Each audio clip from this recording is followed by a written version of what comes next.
Okay, everything should be recording and everything like that. Well, good morning, everyone, and welcome to our October webinar short take. We're really excited to have you all here and everything.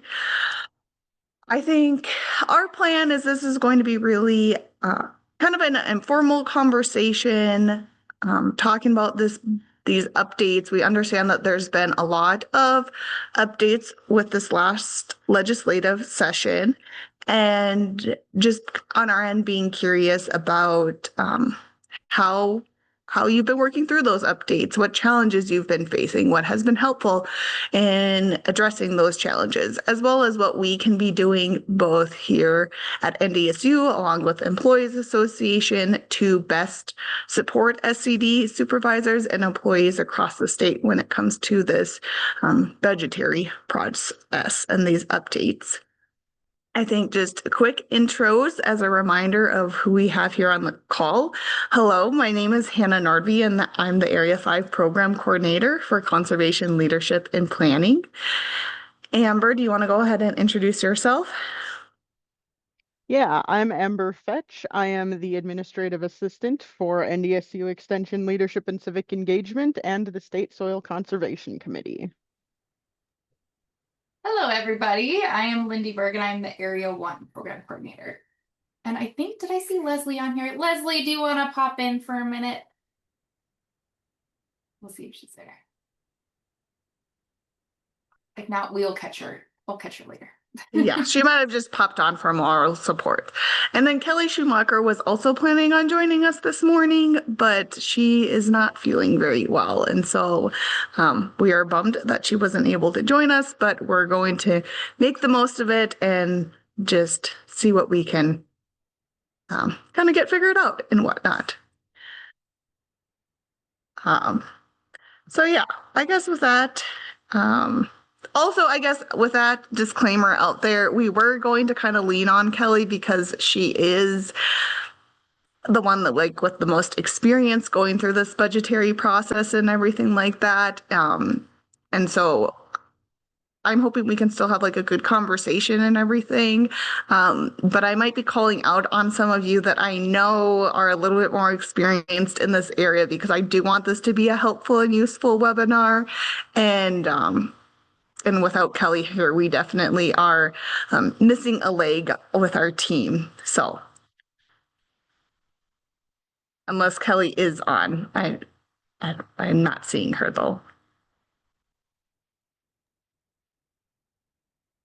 Are you there, Kelly? I know she was popped on in the beginning, just mentioning that she wasn't feeling great, but she would be on for a little bit. So Kelly, if you're there, feel free to chime in.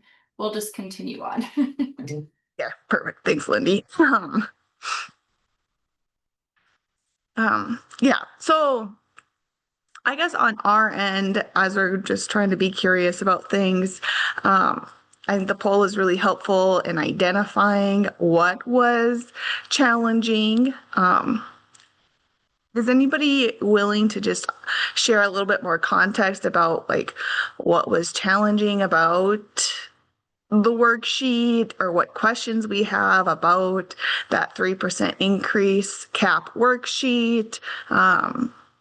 Just I guess anybody wanting to expand a little bit more on what they had shared in that survey.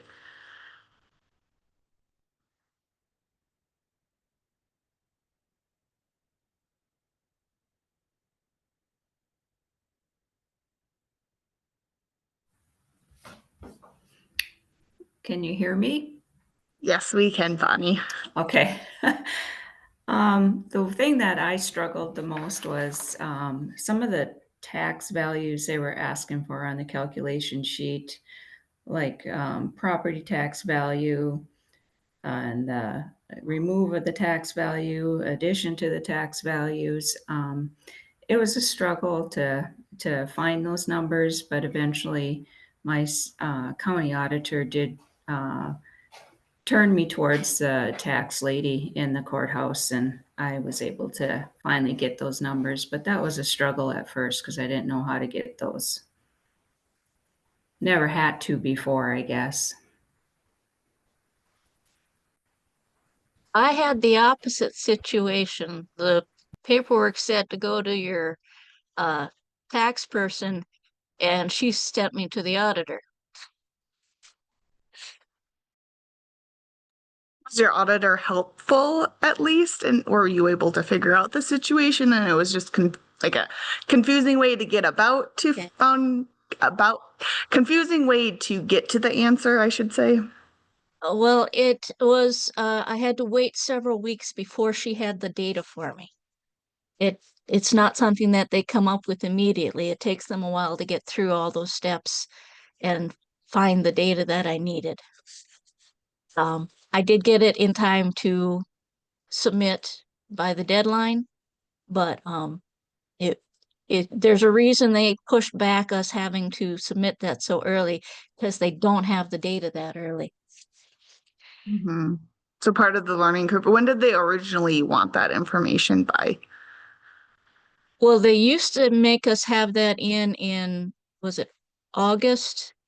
And now we had to have it in time for the budget meeting, which I believe the earliest we could do that was September 7th. And she did get me the data in time to do that. Okay. So it sounds like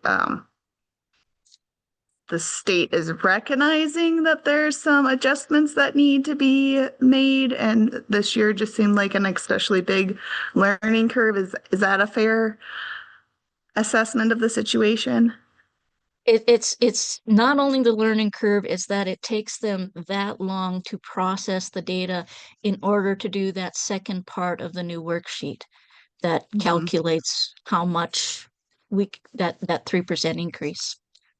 The first part is based on data that's readily available from the state on the website, but the second part the county has to calculate, and it takes them a while.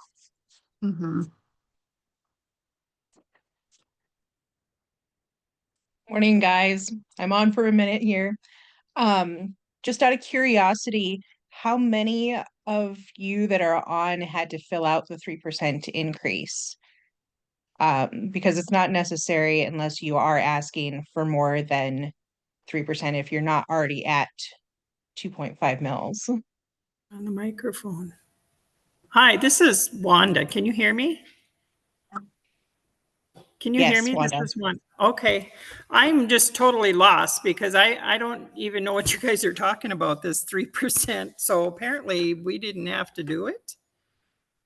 I don't even know what you're talking about. Yeah, if you are at 2.5 mils already before the last legislation period, so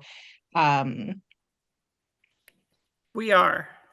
yeah, so if you're at that 2.5 mils already, you should just be able to submit your mill levy as usual, besides the budget hearing and everything like that.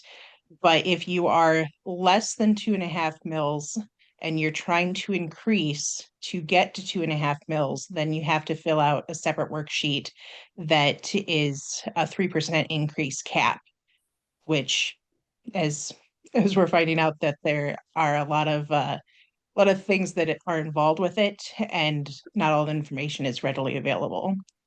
So if you're at 2.5, you should be good to go to just submit for Okay. 2.5. Yeah, because I was That's totally didn't know anything what you're talking about. That's not what we were told because the 3% is a dollar increase, not a mill increase. We were at 2.5 mils and we wanted to submit for another 2.5 mils, but the 3% dollar increase limited us to 2.4 something. So we could not, there was enough value increase from one year to the next that we could not do the full 2.5 mils. Good to know for for those that are in districts that are going to have increases like that. I think everybody that I've talked to up in my neck of the woods has no increase in their mills. So good to know. Thank you, Dion. What my auditor said is she wanted a dollar amount, and that's why I had to do that calculation worksheet so I could come out with the right dollar amount because we don't go, we usually just request 1 mil, but with 3%, I had to come up with the exact dollar amount that we were requesting.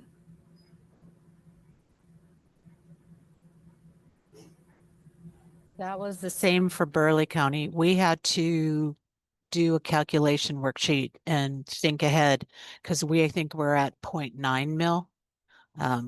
And so we got a little bit of an increase depending on how they calculate it, but we didn't request any more than 0.9 mil.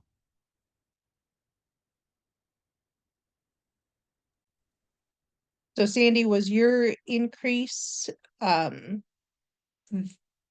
it 3%? No.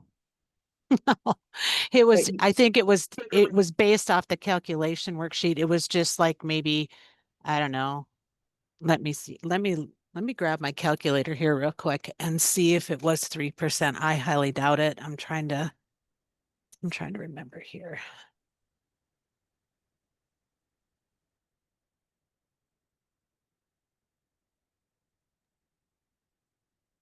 Oh, it might have been. Might have been. I'd have to double check on the paperwork, but yeah, we had to fill out the sheet and then the county auditor helped us out. So we're capped, even though we're at 0.9. So now if we try to go and do more, then I think there has to be, if I understand correctly, a hearing. Yeah, every district has to have a hearing now. But Yeah. If you're going over, the way I understand it, if you're trying to go over the 3%, then you have to like have a bigger hearing. Right. And I think we must have capped to that 3% because it came in a little bit more than the 0.9, but it wasn't much. I mean, so it must have been the 3%, and then we're still at 0.9 mil.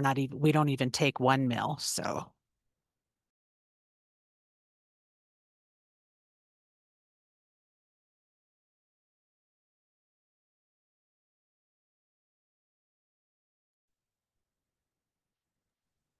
So would it be beneficial to you guys to do like a detailed how to fill out that 3% worksheet? it might not hurt to have it in your packet so you have a reference. It may not be a bad thing to have as a reference.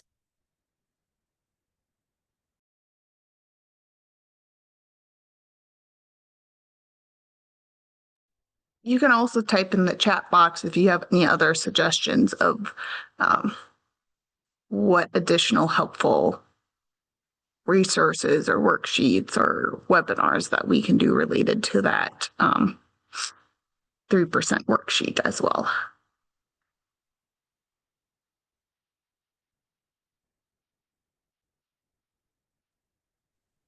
Was everybody able to get the information that they needed from their auditor when it came down to it? Were they easy to work with? Hard to work with? Burleigh County was very easy to work with. They were pretty transparent, but Burleigh County did some changes because now it's the auditor and the treasurer, their duties got split. I'm not sure how that all went. So anyway, long story short, we were working with the treasurer now, who is still part of the auditor office, if that makes sense. So they switched things, but we have a gentleman by the name of Lee, and he was very helpful. Very helpful.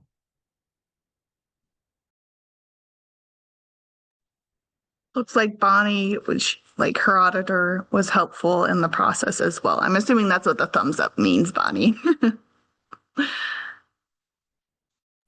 Yes, that's right. After we kind of figured out things, with the worksheet and stuff, she was very helpful. The one suggestion she told me is after the numbers, we didn't really take our 3%, but it worked out that we have an excess of 2.7% that we carry over to next year. And she says we have to keep track of that because they're not going to. And then so we can add another 3% to that next year if we needed some more funding. So I guess I just started an Excel spreadsheet with that so I can keep track of that.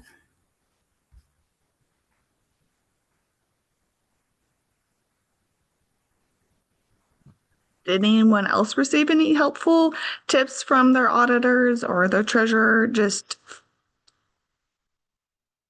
to be proactive about what you should be keeping track of or compiling to make the process a little bit easier next year that we can all be aware of?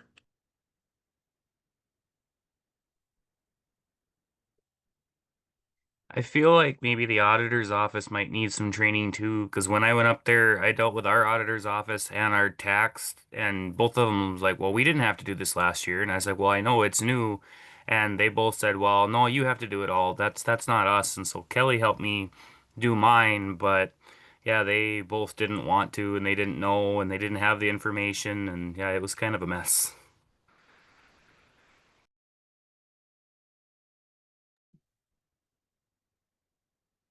Well, thanks for sharing that. Sounds like that wasn't a fun experience, but thankfully we've got Kelly in our back pocket to help with things.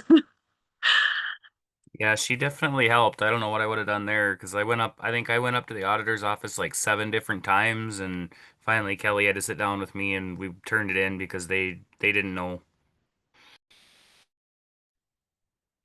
I'm here to help, so that's my job. Yeah, all I can say is this is going to be a real process for any county that doesn't have an experienced person to get us this data.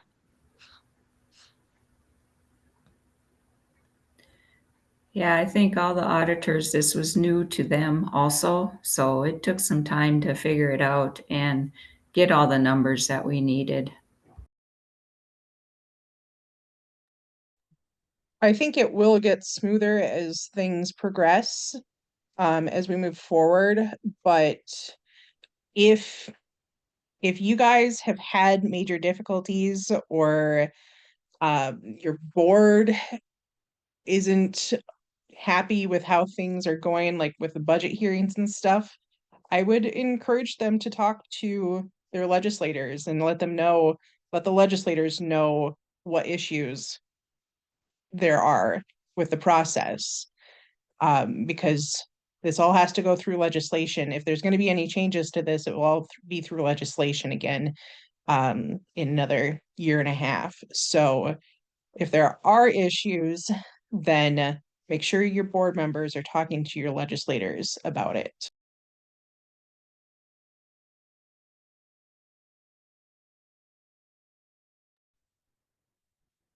Kelly, North Central SED asked in the chat where they can get the information for the new budget requirements. Do you have that handy, or we can always follow up with them after the webinar as well?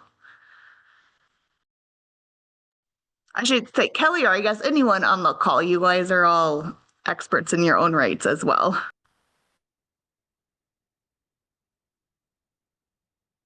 Yeah, I can find it. I think Sarah had sent out an email with all the information um way back last spring. So that email had, or it might have been June or July maybe. So um all that information would have came from Sarah. Um so if you don't have it, we can certainly find it and we can put it up on the Google Drive too. It should be up there as it is. So we'll try to get it up on the Google Drive.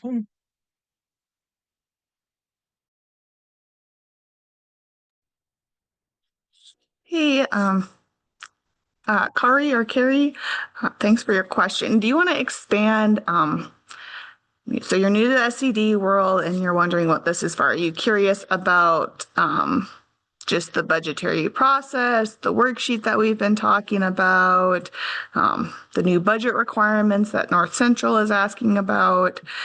Just give us a little bit more context about what you're curious about. All of it. Hey, Carrie. So this is for county funded tax dollars that go to your district. So anytime or every year you will apply for mill levy dollars from your county that will go directly to your district.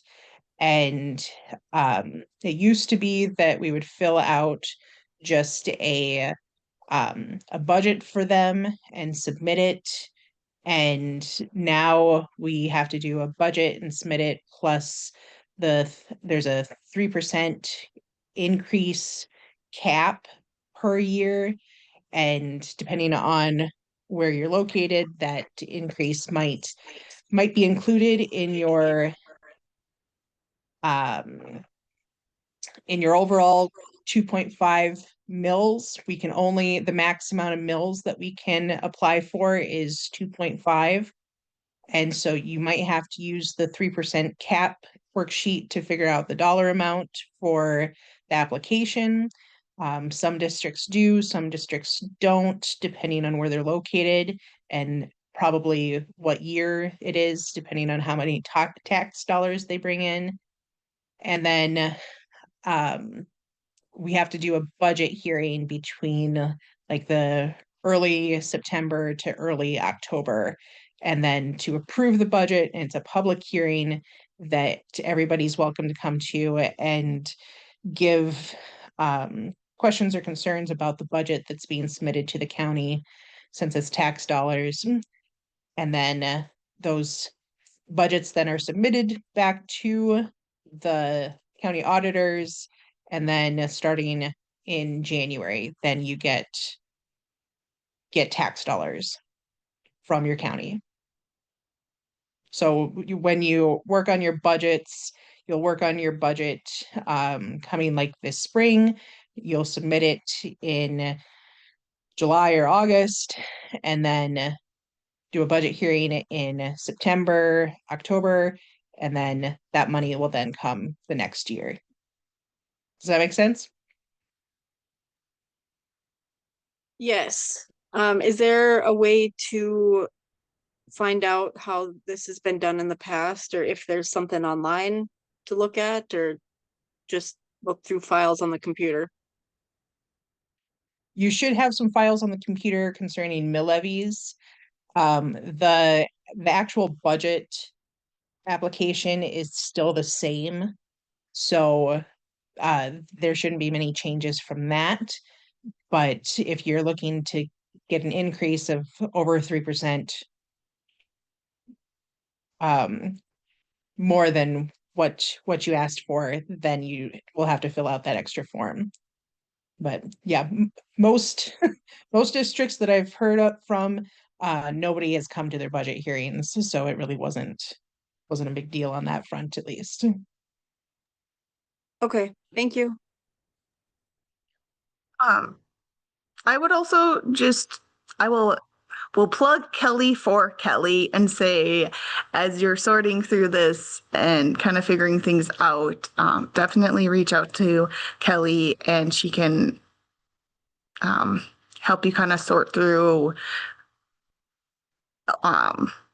what got done. I would also encourage you to reach out to your auditor to just make sure that things got completed how they were supposed to be completed.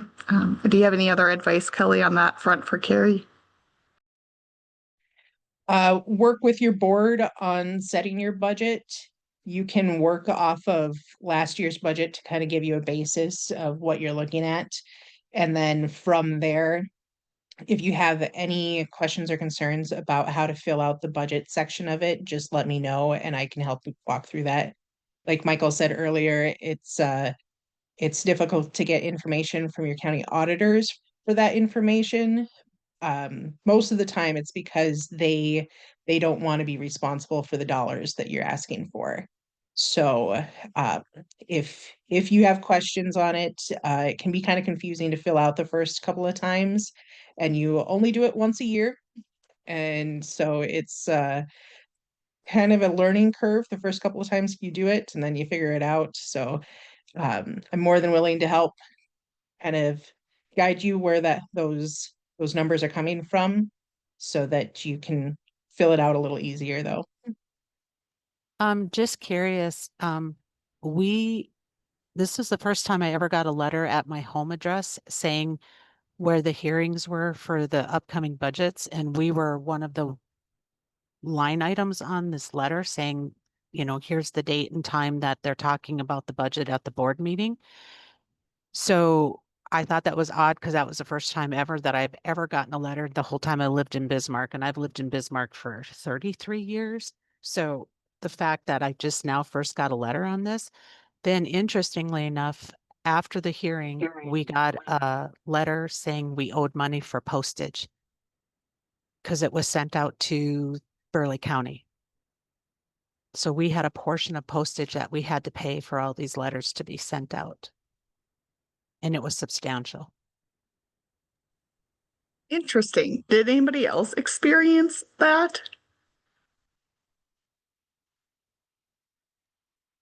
I believe every household in the state is now getting letters saying when the budget hearings are being held, because it's part of the public notice portion of it. So everybody's getting a letter, but you're the only one that I've heard of that is getting a bill for postage. Yeah, and I mean, the whole county of Burleigh, it has a breakdown of who got charged what, but since I don't know how they determined it, but we were one of the bigger ones. We were one of the last 4 on that list, and we had a substantial billing for postage. So they're breaking the postage bill down between all the entities that are having public hearings then? Yes. It was through the whole Burleigh County, I think. Everybody in Burleigh County school districts, everybody in Burleigh County got a bill for postage. I would assume that the reason that yours was higher than some of the other ones, like the school districts and stuff, is because all of like the townships and school districts, they're all regional within your county and you are county-wide. Right. So that yeah. part, yeah, but like Bismarck High School, like the school districts, they were also substantial. Yeah, it kind of took our breath away. You're gonna have to work that into your budget for next year. Absolutely, because if we're going to get charged that, I mean, yeah, definitely has to be worked into the budget.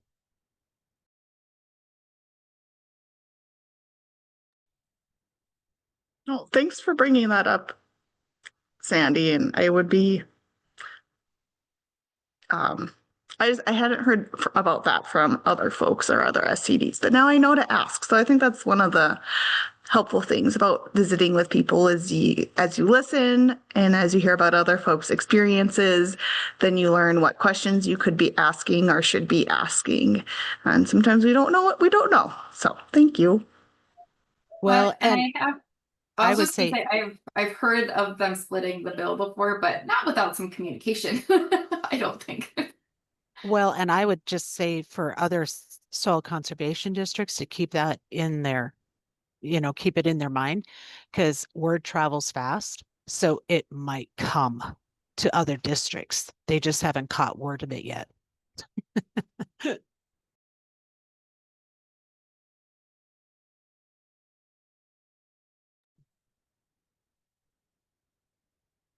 Okay, Kelly, do you have any more questions that you're curious about asking? I guess just if there's anything else that you guys experienced through this process that you want to share with us, we'd love to hear it. Always good to know what's going on.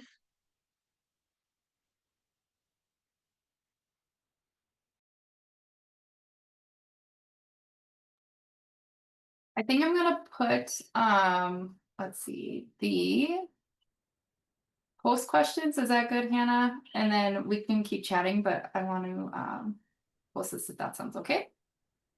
Yes, I think that's good. We're a little bit after the hour anyways.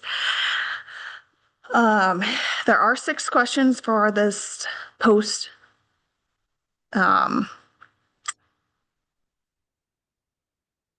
webinar quiz, I guess we can call it quiz or some feedback and whatnot. And so some of it is just wondering about your understanding of the updates before and after the webinar, awareness of resources available. Probably what will be the most helpful to us will be question 5, where it talks about what areas would additional budgeting resources be helpful. I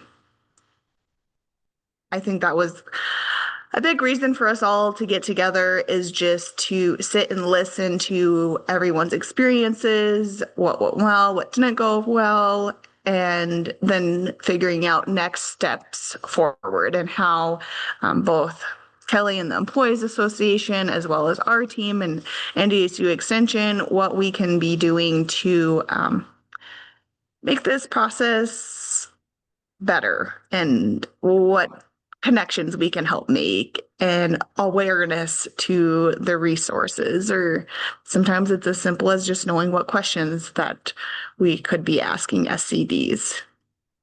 So please go ahead and fill out that survey that's up on your screen. We really do appreciate it. So thanks for the 2 people that did. We appreciate you. And if other folks can complete it as well, it really is helpful for us. Yes, before you pop off, the other thing I wanted to kind of summarize, and Kelly, if you can kind of help with that too, is, we put on here which resources are out there. And do you have like a summary of resources that would be helpful with this process? Or is it more of a, obviously the auditor is helpful, and our neighboring counties, is there anything that you can think of that would summarize some good resources for people? Or is it something that you feel like we're going to start creating some of these things? We don't have anything official right now, but we will be creating some. So look for that in the future. Hopefully we will have some of that information in that online platform that we're creating. So it will be there eventually, but I have a feeling that this stuff will continue to change in the next couple of years. With every legislation we have, there will probably be tweaks that are made to this. So if you don't like the process now, just be prepared, because it's probably going to get worse. So just be prepared for some more changes in the future. Was it hope for the best, expect the worst? Is that kind of what you're thinking, Kelly? Yeah, 100% there. Well, thank you so much for those that are filling out the post reflection questions. And yeah, it looks like that 3% increase cap worksheet, a video on that would be extremely helpful. Yeah, I'm sure Kelly will be working on that. And as things change, other things will come up too. I do want to thank you, Kelly. I know you aren't feeling the best today, but thank you so much for joining us. You might be suffering through it, but your expertise has been great today, so I appreciate it. You're welcome, guys. I'm glad I could be on. We will, if you guys have anything last minute, feel free to unmute or put in the chat. We will stay on for a little bit and answer any questions you guys may have, or forward any questions you may have if we don't know what those are. Otherwise, thank you for joining us, and have a great day, and we will see you soon. Hopefully next week for our coffee talk on the 29th, our open Q&A coffee talk.